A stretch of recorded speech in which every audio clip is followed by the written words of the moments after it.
Welcome to the trade, episode 19. Hiatuses, breaks, and other nonsense. With me today is Dave Barrick of Girl Power Hola. and Robert Trithart. I got it right this time. of chanceofdoom.com and rideandshine.com. And you are? And I am Melony, which who has not launched yet because she's a ninny hammer. I've got my work in progress blog at steamandnonsense.tumblr.com. Alright, guys. So, overall, YouTube specifically been doing a lot of cons and whatnot this year. I wanted to talk about breaks and hiatuses. Did you guys set up your comics like ahead of time or have any guest strips set up or anything like that?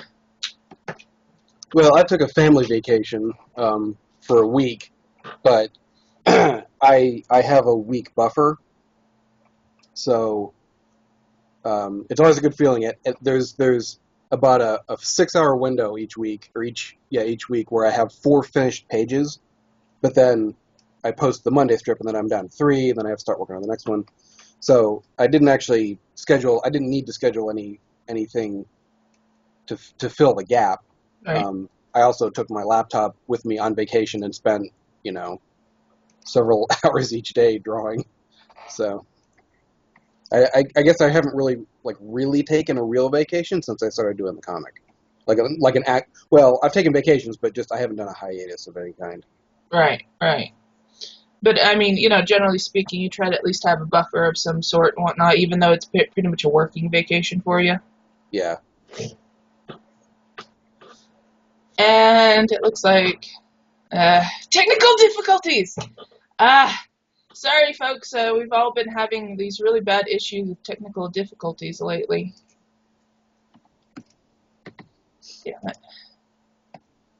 it. There's Robert. It's booting back up again. There you are. Dave started talking, and then everything went blank. Yeah. It happens. He just said that he went on his vacation and then he basically made it a working vacation. He brought his laptop with him and he drew and made certain things posted even while on vacation.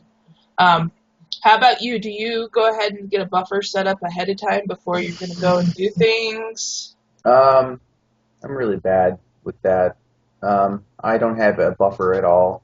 I should. But for this last convention that I went to, I made sure that I had done an extra strip and scheduled it and uploaded it and everything so that it would post on Monday while I was in transit, like at the airport and whatnot. Right. But I skipped my Wednesday post because the comic on Wednesday takes a lot longer to make than the one that I post on Mondays. So occasionally I will, get something ready to post, but sometimes I just take the week off from another one. It's random. I don't like taking a week off, because you're supposed to continually update for people. Yeah. That's like one of the big sticking points to having a webcomic is you have to always update.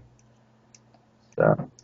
Yeah, I find it kind of remarkable how many webcomic people are just really laissez-faire about it. They're just, I'll post something this week if I can, I mean, most comics aren't that bad, but some comics kind of get to the point where they just post whenever they can, and like the schedule doesn't really seem to matter anymore. Some comics can get away with that, like very, very few. But those are the ones that, accrued millions of loyal viewers without really ever trying. I mean, trying like, working the circuits and advertising and stuff like that. Stuff like Harry Bible Fellowship and what is Kate Beaton's one? Oh, like those just update like once every. Yeah, those just update like once every few months now, if that. But it doesn't matter because everyone's clamoring for more all the time. It's very true. Yeah, I think more of the auto bio ones a lot of times do that type of scheduling goof off. And generally speaking, as long as they've got a good large following, they can actually get away with it, but it's very few. I've just been having issues because, like I said, I've had a death in the family and a few other different things going on. And then, of course, it's summer right now, so everybody's taking vacations and whatnot. And I keep getting magically volunteered to house sit. Eh, Well, it sounds like I mean, for house sitting, sounds like a good time to load up your art supplies and draw on someone else's house, I guess. it's house sit and dog sit, so it's not always applicable. But yes, I try, mind you. Meh. Uh, Overall, though, I think it's a better idea to try to have some form of buffer preloaded. I mean, that should be your goal. Now, right now, Danielle Corsetto of Girls with Slingshots is doing a series of guest trips while she's doing her Yes. a slingshot across America tour. But of course, all of the people that she knows, like she can get like actual proper webcomic artists to do guest strips, like a week of strips for her, because even if you get a ton of traffic on your website, getting she gets more basically. There's very few comics that get more than her, so most people would jump at the chance, and so she can ask pretty much anyone to do it. I think she's actually paying them too. Yeah, well, that helps, obviously. Yeah. Yeah. Which is definitely. cool. That's really nice that she can be able to do that. Definitely, that is awesome. Yeah, she was one of the better examples of she's at least got things set up ahead of time. She did a call, I think it was like 6 months ago or so, when she was getting the whole thing set up and doing her little Kickstarter for her tour. That she got people not only volunteering to put their strips in there, but then through the Kickstarter was able to pay for them. So that's really, really awesome. And that's all preloaded. She's got an assistant now, too, that's been helping her run her site, which is awesome.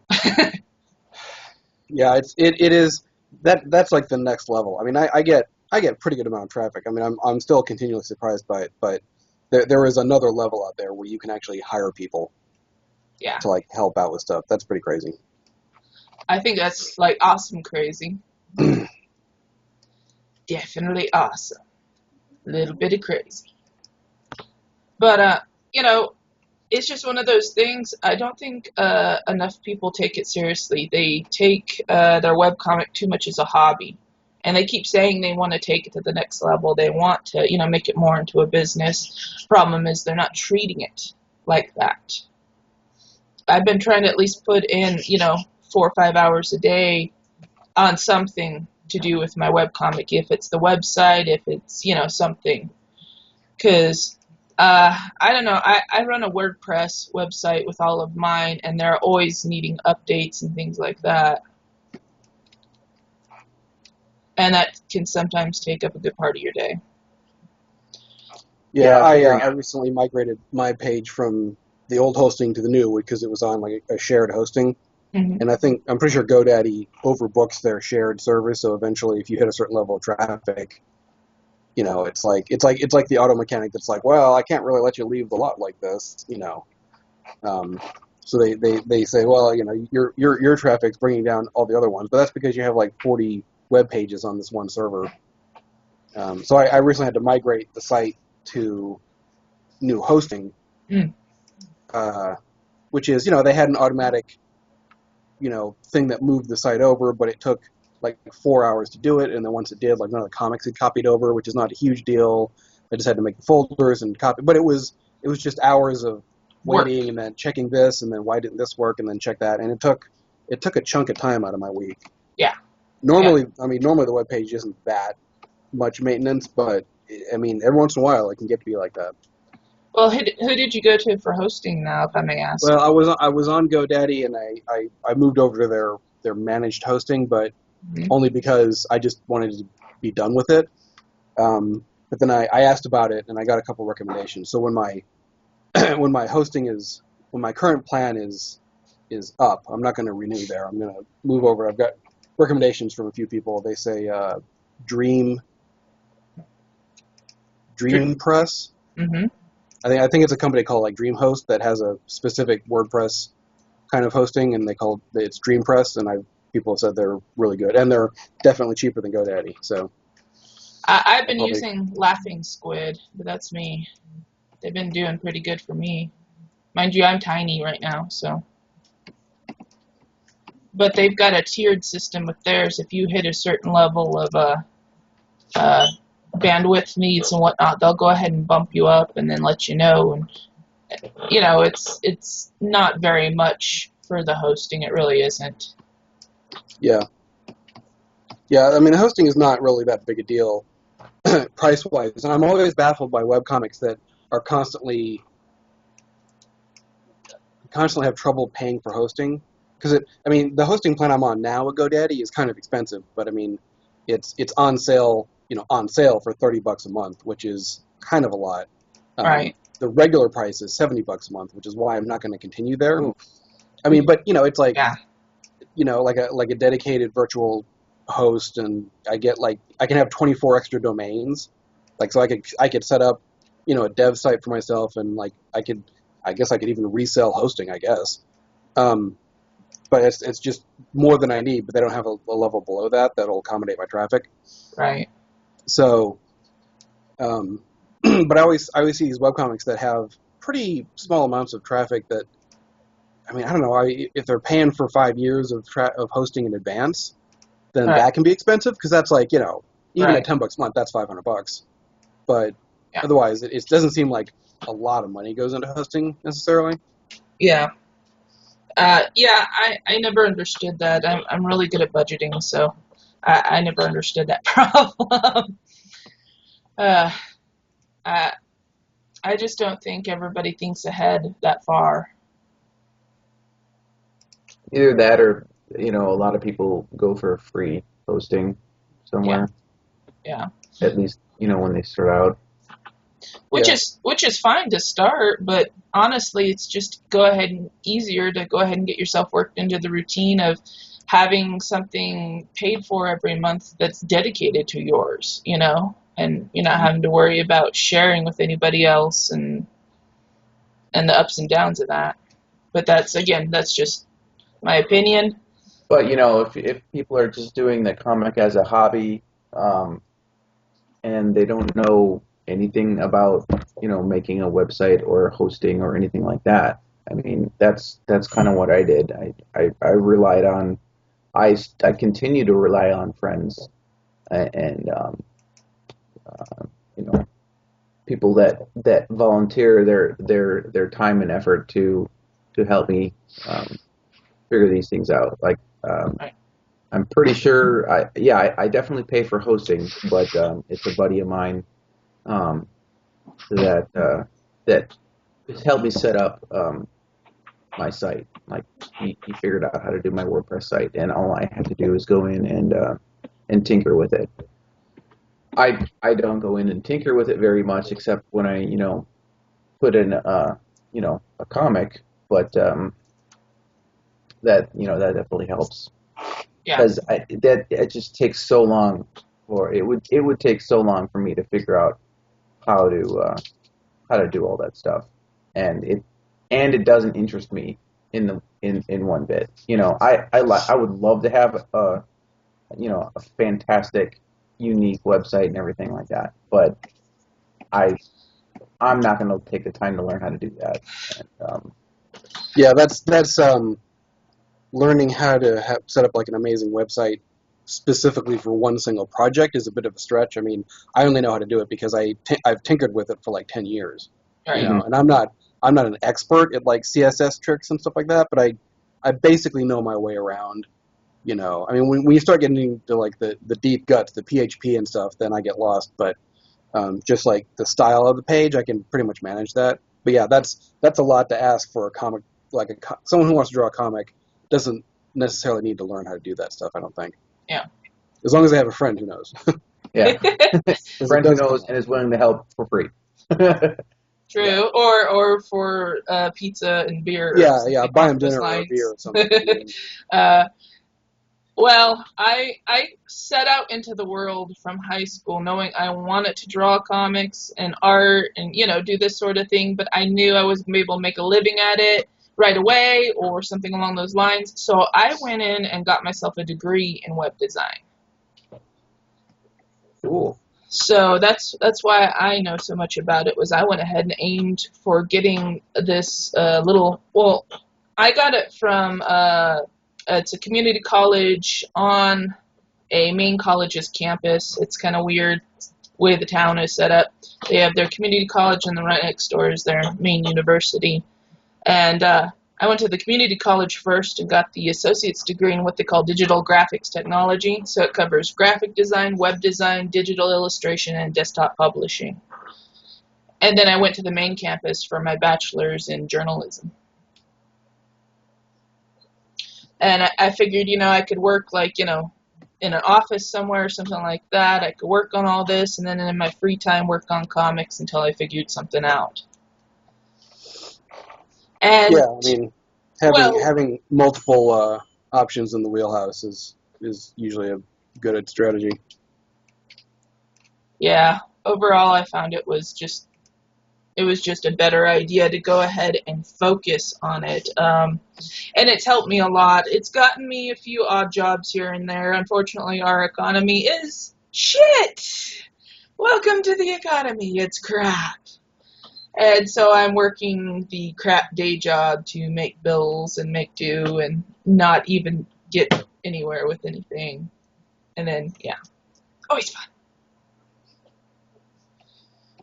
Sons of bitches. Ah, well, work with what you got, right? Yep. But overall, do you guys advocate, people, if, because we all have to take breaks, we have to take holidays, you go crazy if you didn't once in a while at least, doing conventions and whatnot, you advocate overall trying to have some form of buffer or guest strip set up, not just, nothing without any notice? Definitely a buffer. I mean, doing it without a buffer is, I mean, the first time you get sick or, you have problems with your website and you have to spend, half the week fixing that instead of drawing, or you hurt your back and you can't sit up straight in your chair. Just any number of things can delay your drawing, and it depends on how long it takes you to draw. If you can whip out a strip in 3 hours, then it's not that big of a deal. But like my comic takes me basically all day. Like I spend probably 70 hours a week drawing it. So it's super important to have something to fall back. Yeah, definitely. I've been figuring that out, doing both. I've been working on my strip because, like I said, I'm crazy and I'm doing 2 comics here. I've got one that's a strip-based one and then one that's full page, more of a graphic novel style. And it takes me all day on one page of just the graphic novel one. And it'll take me just 3-4 hours with the strip. Mind you, that's not counting writing or thumbnailing or anything. That's just the actual drawing, inking, scanning, etc. Mm-hmm. The art side of things, I guess you could say. Yeah, I should really have a buffer. I don't really have an excuse besides, laziness, and I seem to fill in the time that I have with other projects. Or procrastination. Yeah, the funny thing is, once you take the time to build a buffer, you don't want to I can slack off this week, because then you realize that you have to rebuild your buffer. Yeah. Exactly. Well, that's I had a buffer for a little while, but I went through it. It's just the way I work, apparently. And I wish I was better, but I'm not. So. Maybe you need to change up your routine. It's just an idea, mind you. Mm-hmm. I definitely need to change my routine, but it's kind of hard when I'm the way I am. So. Well, maybe I have found I had to set myself a schedule On my, I've got a tablet, and my tablet, I've got not only a calendar set up, and I've got it set up where it literally breaks down the day by hours. I also have an alarm set on each one of those that rings at different times, just to be a giant pain in the ass to make me do shit. Because I'm not always, most of the time I'm pretty good about sticking to my schedule and going, okay, I got to go from my day job from 6 to 3, okay, from 3 to 4, lunch, dinner break, whatever you want to call it. And then from 4 on to about 7, I need to try to get something done, website, comic, whatever. And sometimes you got to devote that to laundry or cleaning house. But nonetheless, just making that schedule seemed to help me. Now, that was just me. Everybody does it different. Mm-hmm. But I am a giant. Yeah, I always try to set schedules for myself. But what? Hello? Ah, I'm still here. Yeah. Oh, I always try to set schedules for myself, but I can't seem to keep them or follow them.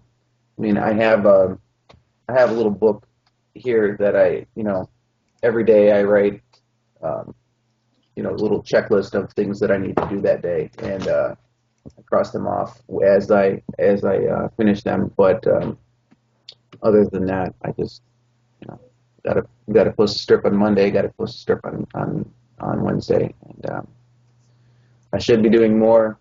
I have the time to do more, but just can't. Yeah, I don't bother with doing a schedule because I've been doing it for a while now, and I just know, Monday is polishing up my writing and doing penciling, Tuesday is penciling, Right. Wednesday is lettering and panels, and then inking, and Thursday is inking, and Friday and Saturday is coloring. So it basically, if I kind of fall too far out of that range of stuff, then I know I'm ahead or behind. I could probably, I don't know, make a schedule for myself for stuff other than the comic, because doing the comic isn't a problem. It's keeping up with, like, I need to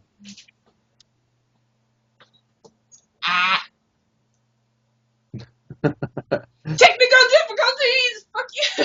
Video caught up with him for a little while. Yes. Son of a bitch. Apologies to everybody. Okay, you're back. Yes. Okay. All right.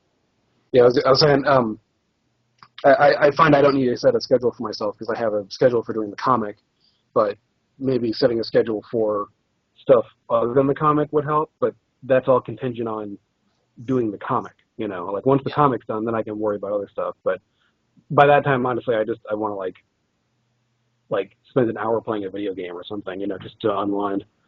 Mm-hmm. The solution is chinting on background so I can get the comic done faster. But you've made it a priority, I don't think a lot of people do. They, like I said, they treat it more as a hobby than their priority. Well, and that's fine if you're making, $20 a month on your advertising banner, then yeah, it kind of is a hobby. Right. But at this point, I am actually paying my bills with it, so it is my job. Yeah. Yeah. You're actually treating it as such, though. It's. Yeah. I think that's one of the things that separates a lot of people.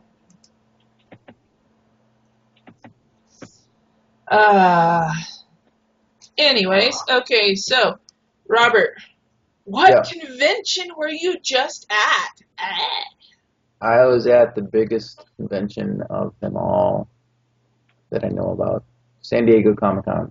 Da, da, da. And I survived. You survived the massive horde of nerded memes. Yeah. I've never been to one of those, and I want to go for the spectacle. I don't think I would ever want to exhibit there, but I don't know. The things I hear about it are, like, you have to stand in line 2 days for a panel, or maybe that's an exaggeration, but like some lines start so early, which is believable because how people camp out for Star Wars and whatever. Yeah. But it sounds like, just for the spectacle. But if I wanted to get anything done there at all, I don't think it would be enjoyable. But if it was just walking around and gawking at stuff, yeah, it might be fun. Yeah, it was nice to actually see it. I vended. A buddy of mine had an extra half of a table to let me vend, and therefore I got the vending pass and didn't have to wait in any lines at all, except for Starbucks in the morning. So. I mean, and even then, that was just the vendors waiting in line at the Starbucks in the convention center. But yeah, it was an awesome spectacle. Um, are you guys still there? Because I Yeah, see a little whirly thing. Yeah, still here. I'm here. I don't see Melony's video, but whatever. I'm still here. Um, yeah, it was an experience.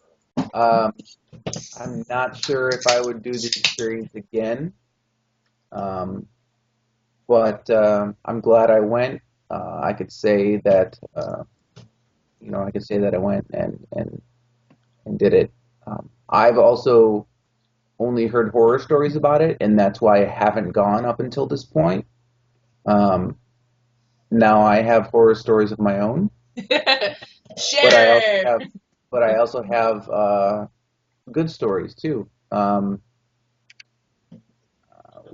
At one point, this older gentleman came up to my table and he started looking through my portfolio, um, and I could tell that he was an artist.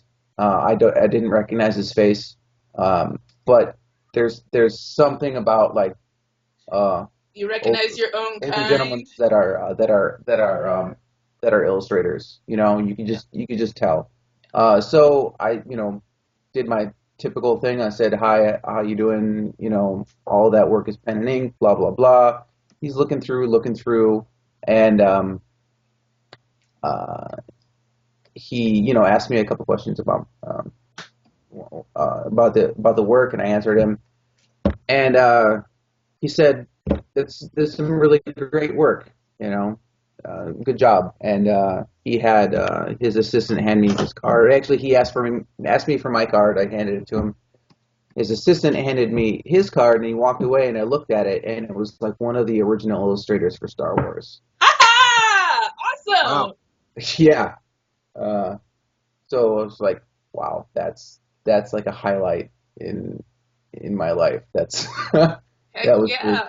I would be framing that little card. cool. Yeah. Yeah. Yeah. He liked my stuff. Yeah. But the convention was also very frustrating for me.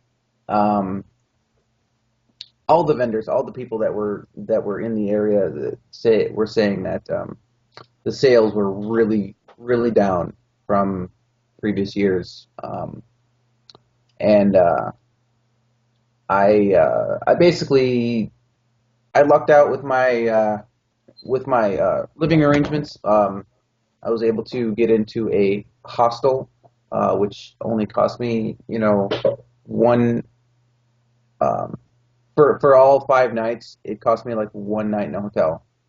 So I that kept my costs down really a lot with that. Hold on, I gotta let my cat into the window. Here you go. Go ahead. Go up. Go. All right. Um, And it only cost you a lifetime of slavery in Romania. Yes. yeah, pretty much. I did my books after I got back, and I'm in the whole $820, which is almost a month of rent. But compared to some other people, they said that's actually really good. Um, some people ended up, a couple grand in the hole. Yeah. So I'm happy that I That's was not able. encouraging. Yeah. Yeah, it is. Um, I don't think I'll ever actually go to San Diego Comic Con, maybe as a spectator, but I don't think I'll ever get a booth of any sort. It's too big overall, and I think honestly a lot of it deviates from the comics. Comics is a theme more than the focus. yeah, there were definitely a lot of people there. going to the media events, the Game of Thrones panel or whatever, to see the big stars. Yeah. But I mean, there were a lot. I mean, it was a massive. I mean, it's the biggest convention I've ever been to, and there were so many comics booths there. So I couldn't say that comics is not a focus anymore, because it was. I mean, there were a lot of people dressed up as comic book characters and looking for comic related things. I mean, it was great, but it's more of a mass media focus than independent creators, which is what I've been hearing for the past 10 years, and that's why I haven't gone. But the opportunity arose. I had, the time to do it since I don't have a regular job, and I had the money from the comics grant that I won. So, everything fell into place. I decided to do it because, It's you an should try. opportunity. Yeah, you should You definitely should take try. those opportunities when they come. Yeah. Um, so yeah, I'll have other stories. I wrote a whole comic book about my experience. It'll just take some time to draw it. Cool. Yes, keep us informed about when you put that out. We will pimp it. I will. I will. Pimpage. Yes. This is all about pimpage. No, kidding. But so overall, it was a good experience, though. I mean, it sounds like you had a lot of fun. Overall, it was a 50-50 experience for me. What has been your best con so far? Emerald City. Yeah. Emerald City probably like 2 years ago. Best con as in like Broke even, I that sort of thing, and I yeah. broke or made money. Yeah. Emerald City seems to be a good thing for me for breaking even because I live here in Seattle and I don't have to pay for a hotel or transportation. Uh, so, um, I plan on doing all the local cons that I can. And Yeah, that makes sense. There's a few local cons down in Dallas, but I'm not sure that any of them are particularly great for webcomics. But again, without hotel and travel expenses, it's usually worth checking out. I mean, once I have something to sell, I always assume my first,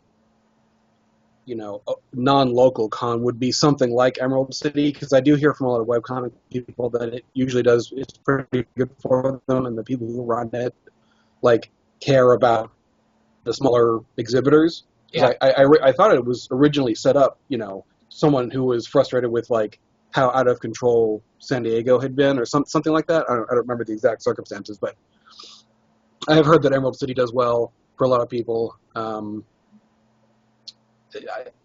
don't know what the best ones are, but that one's always been on my list. I heard that one's one of the best. Phoenix Comic Con's usually pretty damn good. Now, Albuquerque and Santa Fe have both started Comic Cons. Albuquerque's been kind of up and down. They've got new management now, and so far I've only heard good things about it, so fingers crossed that might actually build a little bit. Those are about the closest ones to me, and those are at least 4 or 5 hour drive away minimum. So, how far are you away from Denver? Denver, I'm about 8 hours. That's not too bad. No, I've got friends. I heard Denver is pretty good. Yeah, I've got friends up around there that would probably let me crash on their couch, and tickle their children and whatnot. But yeah, Denver I've heard has been pretty good, but I mean, I haven't heard.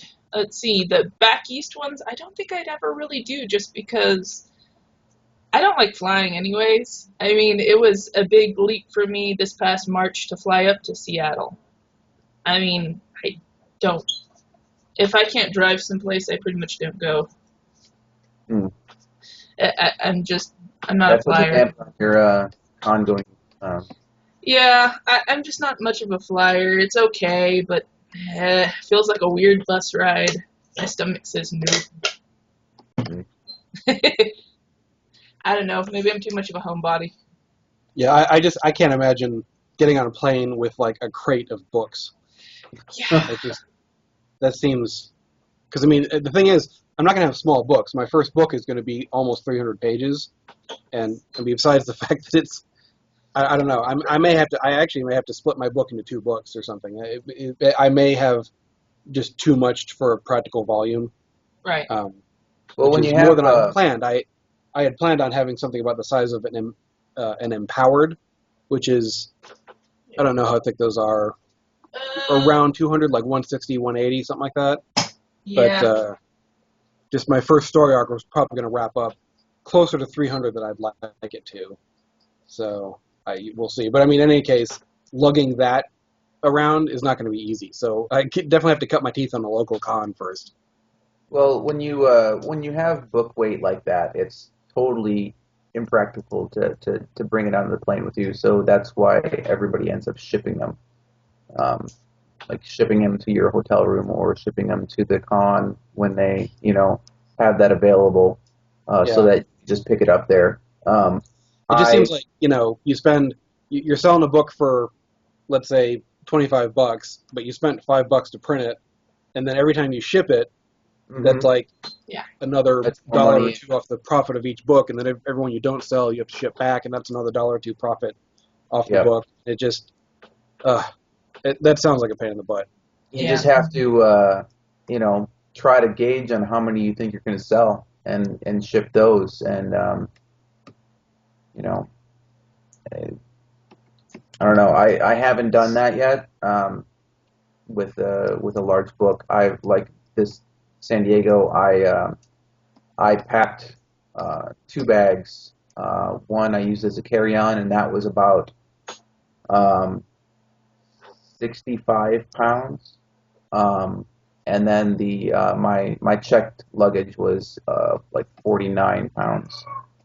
So I had to pay $25 each way for that checked luggage, and then carry the rest of the stuff on my back. I basically had about less than less than a cubic foot for my clothes for the 5 days.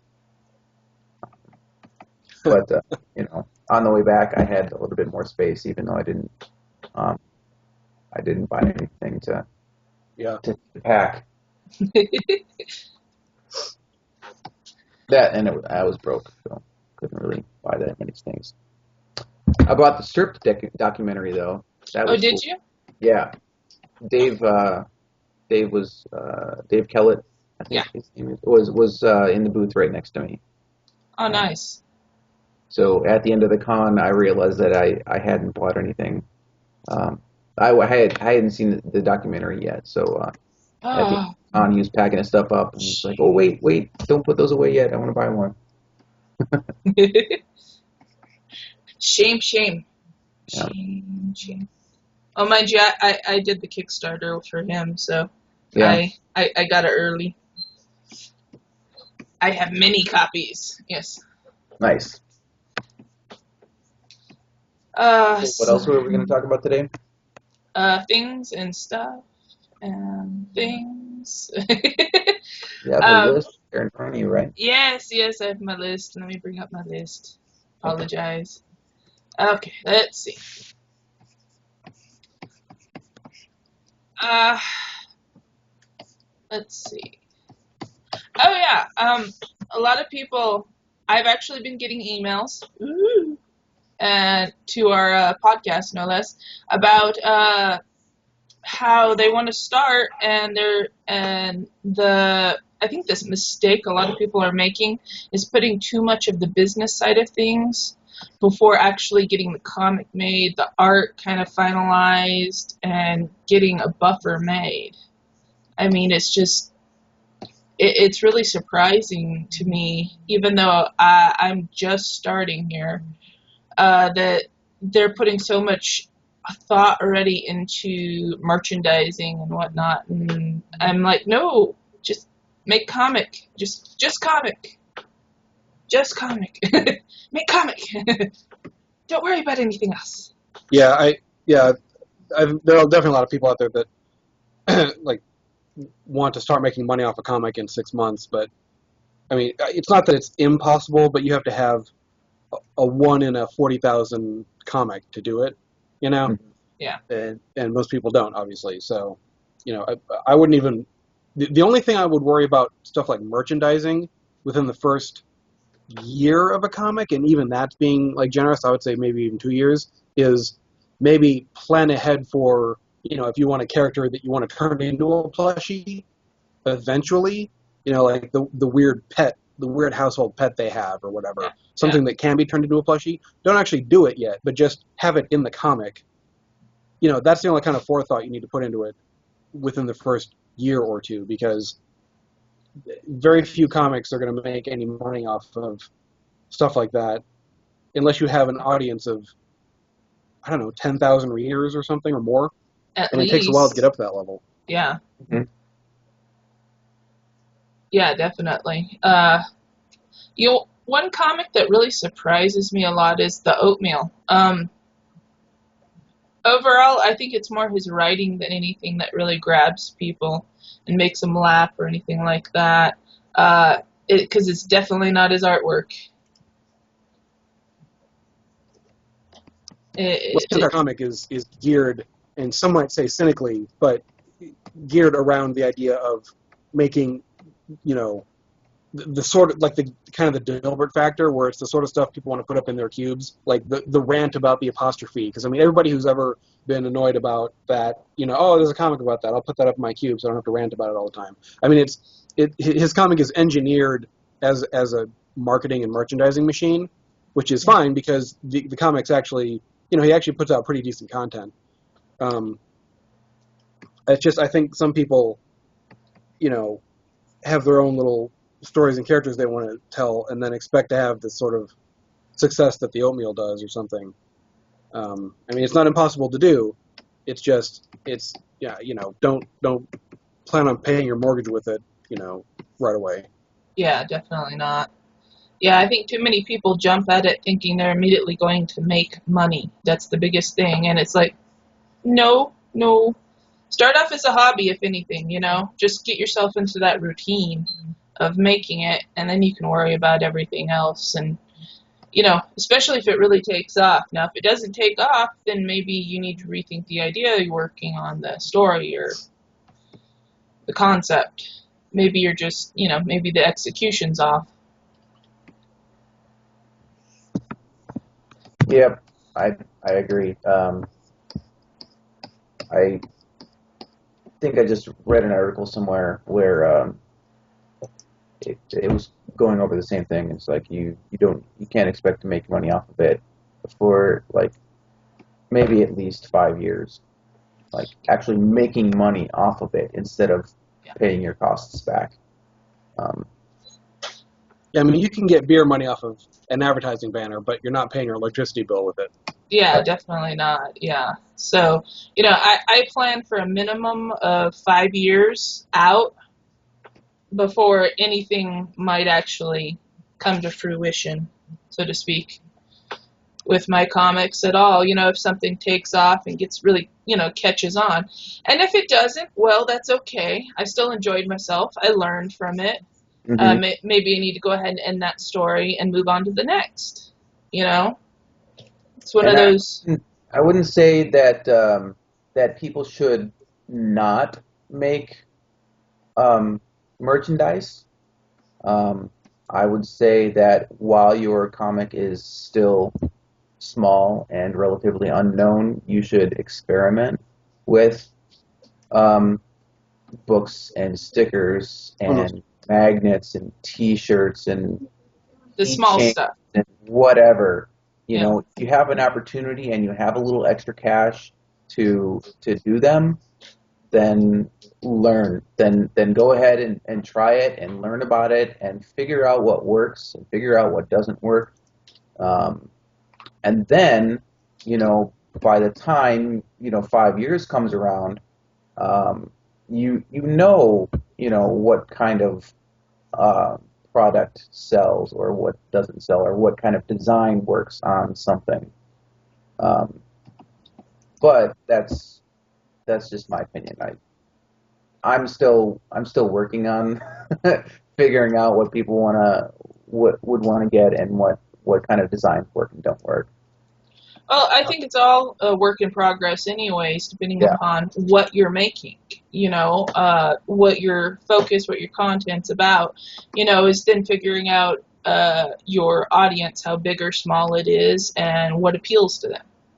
Yeah. Number one thing that sells, cats. Hats? Cats. Cats. I thought you said hats. Love cats. Cat hats. Put a cat in your comic and it'll do great. Internet is for cats and porn. Yeah, pretty much. I mean, the shirt that sold the best for me at San Diego was my mouse shirt. That. I have that one. Yeah. I have them all. And he only appears in the comic every blue moon, so that tells you something. It's what appeals. Yeah, it's what people appeals. Like things they can recognize. Yeah. This is very, very true. All right, guys. Well, I think we should go ahead and wrap it up this time around. Mm-hmm. Thank everybody for stopping on by. Sorry for the yawning and the technical difficulties. It's just that type of month, guys, so we apologize. Yeah, and it's morning. Yeah. I just woke up. So. Yes, this is Pajama Goth USA, right? Yeah, I'm wearing my Star Wars pants. Star Wars sleeper pants. Got your Batman shit and Star Wars pants. I dressed up for this podcast. I wore a t-shirt. I got my Doctor Who shirt on and my Skull and Dagger jammy pants. Nice. I'm just wearing the first thing I pulled out of the hamper. All right, the clean hamper. Oh, I was going to say okay. You're dirty. You're like, yeah, it's clean enough. There you go. Passes the sniff test. No, it's clean. It's just slightly wrinkly. It's okay, because I'm just sitting on my butt coloring all day. Well, except for I am meeting up with the Girls with Slingshot tour because she's in Dallas later tonight. So. Oh, that's right. She's hitting your side of the border. Yep. Yeah, she just passed through New Mexico. I've been following her online on Facebook. She's been posting photos. She was taking pictures as she was driving down 117 in New Mexico, and I'm like, woohoo, my state. Welcome. All right. Actually sitting across from me at the Topatico booth at San Diego. I didn't get to say hi, but I saw her there. Cool. Very cool. Very, very cool. Well, all right. Keep us informed, Robert, when you put out your little San Diego adventure comic. It'll be a while. Oh, come on. It'll be fun. I was gonna do like one of those 24-hour things, but I gotta schedule that because that's I've never done that before. Need to try. Yeah, I will let you know. All right, cool. All right, well, thank you guys for showing up. Mm-hmm. And thank you, everybody, for listening, watching, etc., etc. This has been The Trade, episode 19. Have a good one. Bye. Bye.